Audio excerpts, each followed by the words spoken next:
this perfect love.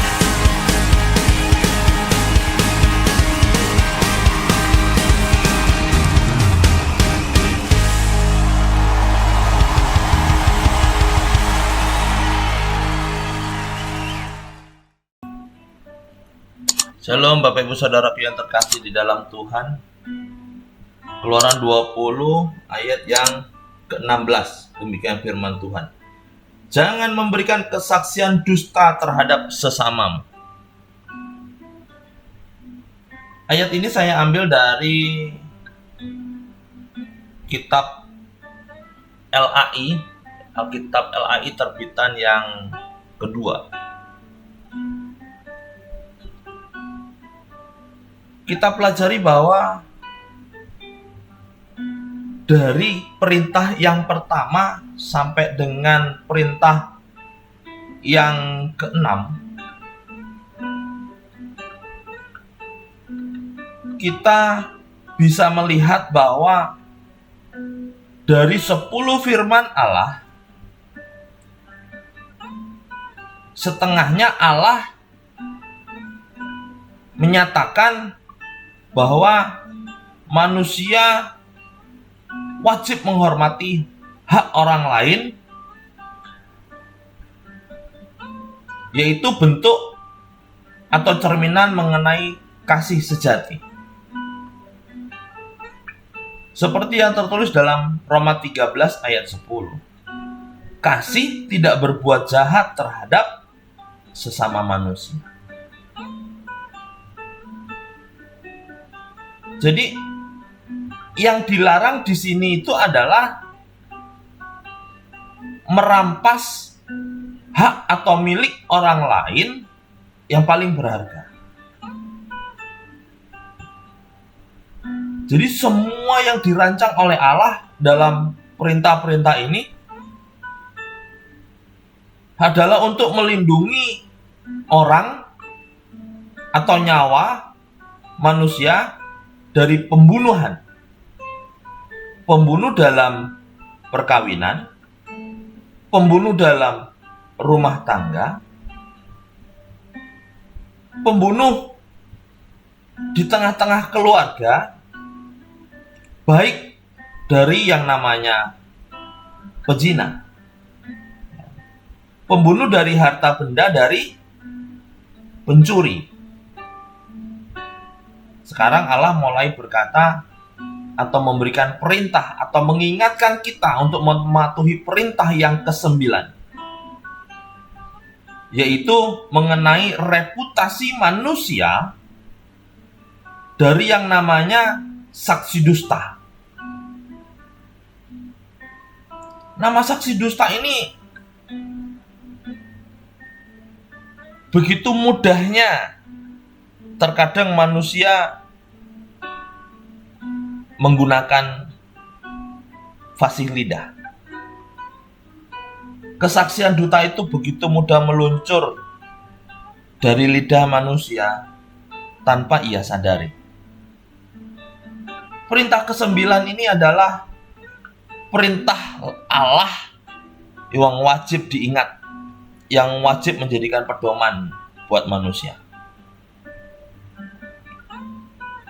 Seperti yang tertulis dalam Amsal 22 ayat yang pertama, sesungguhnya lebih baik daripada emas dan perak. Apa yang lebih baik daripada emas dan perak? Sudah pasti, itu adalah nama baik. Nama baik adalah milik yang paling berharga. Tanpa itu, manusia tidak memiliki harga sama sekali.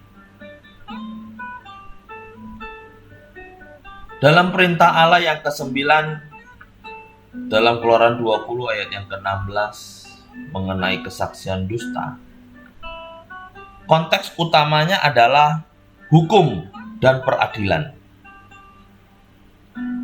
Disinilah di zaman-zaman yang mulai modern, kata peradilan atau pengadilan dalam persidangan itu muncul. Karena banyaknya kesaksian-kesaksian dusta di tengah-tengah manusia, muncullah lembaga yang namanya lembaga peradilan. Dan kita tahu ketika hakim dan juri mulai mendengarkan uraian dari penuntut maupun sisi pembela, di situ nasib terdakwa berada di tangan para saksi yang dipanggil atau yang menyatakan kesaksiannya. Memberikan kesaksian palsu secara sadar merupakan pelanggaran serius. Dan Bapak Ibu perlu ketahui, Yesus bukan satu-satunya terdakwa yang menderita karena saksi dusta. Saksi dusta juga bisa terjadi dalam konteks lain. Semisal di rumah atau di tempat kerja. Fitnah juga merupakan bentuk yang namanya kesaksian palsu. Atau kebenaran yang dengan sengaja dibesar-besarkan atau diputarbalikkan. Larangan atas saksi dusta menyangkut juga tanggung jawab untuk menjadi saksi yang benar di hadapan Allah. Walaupun terkadang kita berada dalam keadaan yang ekstrim, yaitu berdusta untuk berbuat baik. Menurut norma, mungkin bisa dibenarkan, karena merupakan pilihan terbaik di antara yang buruk. Tapi, Bapak Ibu, hal itu tetap merupakan kejahatan di mata Allah. Sebab perintah 9 ini begitu sah dan meyakinkan Allah tekankan. Oleh sebab itu, sebagai manusia ciptaan Allah, kita harus tunduk, taat, dan setia pada perintahnya, yaitu perintah Allah. Di antara ke-10 perintah Allah ini, ada peringatan Allah tentang jangan mengucapkan saksi dusta.